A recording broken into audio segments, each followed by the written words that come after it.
Algo bajo del cielo la noche pasada. La noche pasada, en un pequeño pueblo rodeado de bosques frondosos, algo aterrador descendió del cielo oscuro. Los habitantes, sumidos en un sueño profundo, no tenían idea de lo que les esperaba. Era una noche tranquila, sin una brisa que moviera las hojas de los árboles. La luna brillaba en todo su esplendor, iluminando el paisaje con su luz plateada. Pero esa serenidad se vio interrumpida por un repentino silencio ominoso. De repente, una sombra oscura cubrió el cielo estrellado. Un objeto desconocido y gigantesco se cernía sobre el pueblo, emitiendo luces intermitentes y zumbidos escalofriantes. El pánico se apoderó de los habitantes mientras observaban con horror lo que parecía ser una nave espacial. La nave aterrizó con un estruendo ensordecedor, sacudiendo los cimientos del pueblo. La tierra tembló bajo sus pies mientras las luces parpadeantes iluminaban el paisaje nocturno.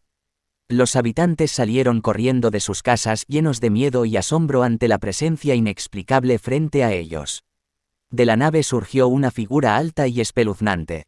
Tenía una piel pálida y ojos brillantes como ascuas ardientes.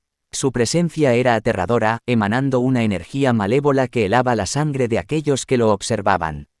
Sin decir una palabra, la figura comenzó a caminar por las calles del pueblo, dejando un rastro de destrucción a su paso.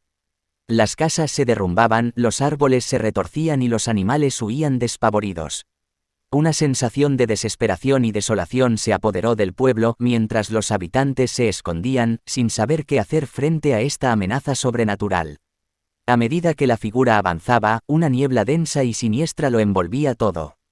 Los gritos de angustia llenaban el aire, pero parecían ser absorbidos por la oscuridad.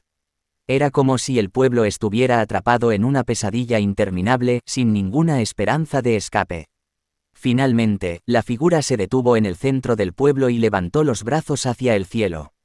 Un rayo de energía oscura salió de sus manos desencadenando una explosión devastadora que envolvió todo el pueblo.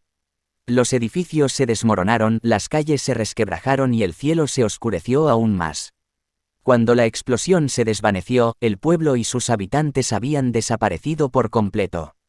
Solo quedaba un paisaje desolado y silencioso como si el pueblo nunca hubiera existido. La historia de Algo bajo del cielo la noche pasada se convirtió en una leyenda aterradora que se transmitió de generación en generación. Recordaba a todos que hay fuerzas más allá de nuestra comprensión y que la invasión de lo desconocido puede traer consigo la destrucción total. Así que ten cuidado cuando mires al cielo en una noche oscura. No sabes qué horrores pueden aguardar bajo su manto. Mantén tus ojos abiertos y tu mente alerta porque nunca se sabe cuándo algo aterrador podría descender del cielo y cambiar tu vida para siempre.